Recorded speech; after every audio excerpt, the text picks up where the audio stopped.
brushing your teeth. This is a sunnah. The Prophet ﷺ used to use this known as miswak.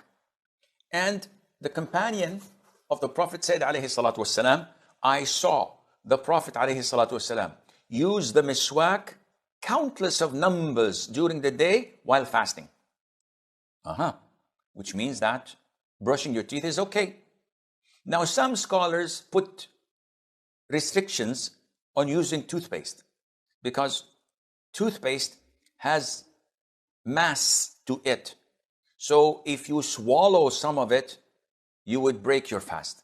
But usually people brush their teeth well until it's dissolved, and then when they turn the water in the mouth and spit it out, it's all gone. All what remains is the taste. And the taste is no problem.